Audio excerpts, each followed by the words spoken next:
Angela Martin, Communications Relational Studies, and from St. Paul, Minnesota.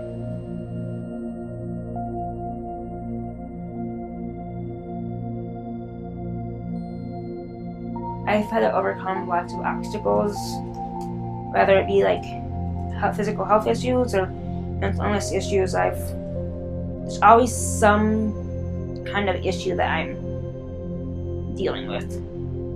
Like, it's never a dull moment when you're with me. Like, I always am bound to have some kind of problem. I was born with neurofibromatosis, and I was born with it, but they didn't fully diagnose it till I was 3.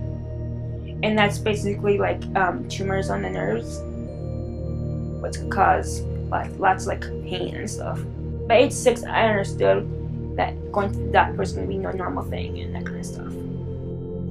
The second one was hydrocephalus, which is too much fluid on the brain. And with that required brain surgery. And I've had 13 other brain surgeries since I was 8. And also with that, I have a Chiari malformation, which is basically, simply put, my brain is too big, so they had to remove a small part of my skull. And then I had fluid in my cervical spine, which caused brain issues. I'm diagnosed with severe depression and anxiety, and I have pretty frequent like panic attacks.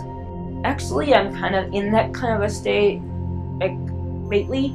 I'm just get numb, and I tend to isolate and just not want to do anything. Most definitely, I've tried to avoid everything. Like, I was supposed to go on my church retreat this last weekend, and I chose not to go. I said it was my pain that made me not want to go, but in actuality, it was my depression that I just didn't want to do anything. Started self-harming in 8th grade, and that's when I was first diagnosed with like depression and stuff. It was in 8th grade. I cut. And I still struggle with that till today. The depression they dealt with meds right away, because after I ended up in the psych ward for cutting, that's when we realized I needed meds.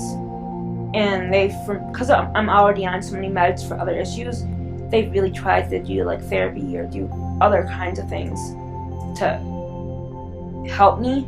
I go to the therapist once a week. I've been going to the therapist once a week for about 3 years now. And then like my cat, who is he's like really attentive, like if I'm depressed or if I'm sick or if I'm crying, he's there. And he'll stay there.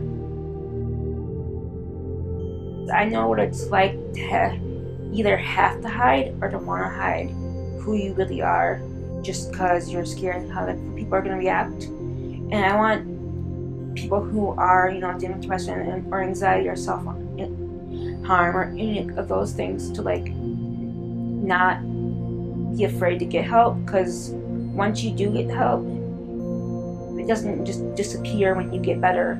It's still there for you, even when you're at your strong points.